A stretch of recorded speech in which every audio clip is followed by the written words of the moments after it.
Kita pasti semua sepakat ada perbedaan yang signifikan antara kata diberkati untuk memberkati dan kata memberkati untuk diberkati. Nah, kata yang pertama, diberkati untuk memberkati, adalah berbuat sesuatu sebab mengerti kenapa Allah dan Tuhan kita memberikan satu berkat kepada setiap kita untuk juga dipakai menjadi saluran berkat terhadap orang lain yang membutuhkan. Dalam artian kata, Tuhan mau pakai kita menjadi saluran berkat buat orang lain. Tapi akan berbeda jauh, saudaraku yang kekasih, kalau berbicara tentang memberkati untuk diberkati. Nah, tendensi daripada narasi itu, saudara, berbuat sesuatu karena motivasi yang salah. Ingat, saudaraku yang kasih, berbuat sesuatu yang motivasinya salah, pasti Tuhan tidak berkenan dan Tuhan tidak senang. Karena apa, saudara?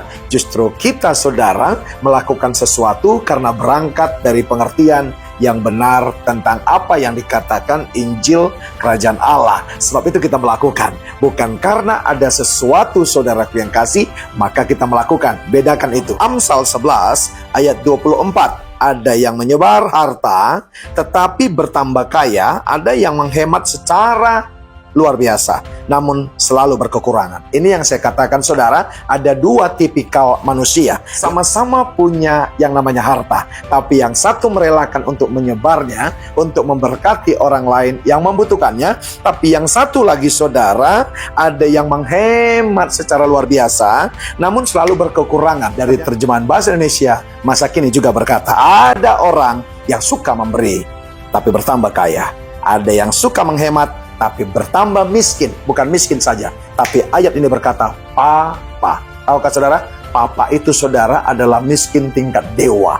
Iya kan? Haleluya. Ternyata begini, saudara, apa yang kita lakukan yang berbeda daripada apa yang diinginkan firman, maka resultnya juga akan berbeda. Sebenarnya kalau di-assess, tipikal yang mana kita, saudara? Yang suka memberi, suka menghemat. Nulis Amsal tidak sedang mengancam kita, gereja Tuhan, dan untuk menakut-nakuti. Bukan, saudaraku yang kasih. Karena apa? Kita mau belajar sebenarnya di dalam harta yang Anda dapatkan daripada Tuhan, sebenarnya ada rencana Tuhan. Karena begini, kalau saudara tidak menyebarkan harta itu dan menghematnya secara luar biasa, itu sama dengan Anda sedang menantang Tuhan dan berkata, aku tidak mau dipakai menjadi saluran berkatmu. Apa rupanya? Sebab itu impactnya apa? Anda tidak pernah merasa puas dan berkecukupan. Bahkan paling ngerinya, saudara tidak pernah menikmati harta yang ada pada Anda. Selalu berkekurangan, tidak kehilangan harta.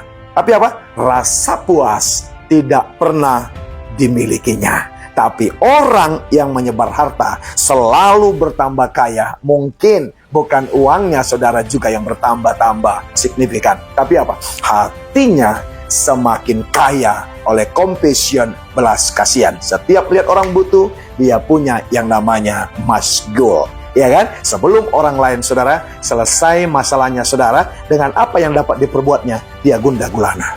Saudaraku yang kasih, jangan sombong. Penampilanmu oke dan segala macam. Ngaku berdamai dengan diri sendiri. Saya mau berkata kepada saudara, saudara bukan berdamai kepada diri saudara sendiri, saudara sedang hidup dalam hipokrit. Ingat, saudara, kita ada pemuridan, engkau di-equip, di-empowering, saudara. Harusnya, saudaraku yang kasih, kita sedang terus berjalan dan berlari melakukan kebenaran Injil Kerajaan Allah. Jadi saya mau berkata, setiap orang yang tidak mau dipakai untuk menjadi berkat bagi orang lain, maka kita, saudara, sedang melakukan yaitu Injil yang lain. Kenapa dia sharing kepada kita, khususnya masalah ekonomi? Karena dia menganggap kita mampu untuk menjadi saluran berkat, menjadi solusi atas problemnya. Kalau solusi itu tidak bisa saudara salurkan kepada orang yang datang kepada Anda sedang membatasi yang namanya kuasa Tuhan untuk memakai saudara menjadi saluran berkat. Saya, saudara, lagi ada di Medan, silaturahmi kepada keluarga.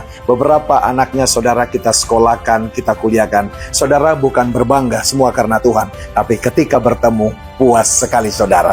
Padahal kami, cek saudaraku yang kasih, bukan punya harta yang berlebihan. Kami terus diperkaya Tuhan dengan hati hamba. Dan kami, saudaraku yang kekasih, tidak pernah merasa seperti Alkitab ini katakan, saudaraku yang kasih, selalu berkekurangan. No.